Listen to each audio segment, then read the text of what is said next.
ഇന്നാണ് ഇക്കാടെ ഓഫീസിലെ ഓണം സെലിബ്രേഷൻ. അതുകൊണ്ട് തന്നെ രാവിലെ എഴുന്നേറ്റ് ഇക്കാടെ ഷർട്ടും, മുണ്ടും അങ്ങനെയുള്ള കാര്യങ്ങളെല്ലാം സെറ്റ് ചെയ്ത് വെച്ചിട്ടുണ്ടായിരുന്നു. അപ്പോൾ ഇക്ക കുളിച്ചിട്ട് വന്നപ്പോൾ ഞാൻ വിളിച്ച് "ബാമുനി ബാ ചേച്ചി റെഡിയാക്കി തരാം."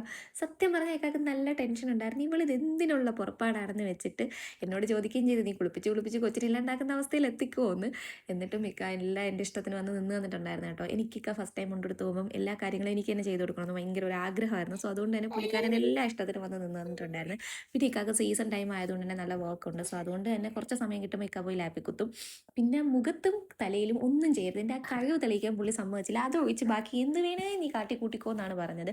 പിന്നെ ബ്ലാക്ക് ഷർട്ട് ആയതുകൊണ്ട് തന്നെ ചെറിയ പൊടി പറ്റിയാൽ തന്നെ അപ്പം അറിയാൻ പറ്റും. അങ്ങനെ അതെല്ലാം ഒന്ന് തട്ടിക്കുടഞ്ഞ് കളഞ്ഞ് വാച്ചും റിങ്ങും സ്പ്രേയും എല്ലാം ഒക്കെ ഞാൻ അടിച്ചെടുത്തിട്ടുണ്ടായിരുന്നു. പിന്നെ ഞാൻ വന്ന് 2 കൊഞ്ചിക്കൽ കൊഞ്ചിക്കുമ്പോൾ യാസ് വന്ന് 10 കൊഞ്ചിക്കൽ കൊഞ്ചിച്ചിട്ടുണ്ടായിരുന്നു.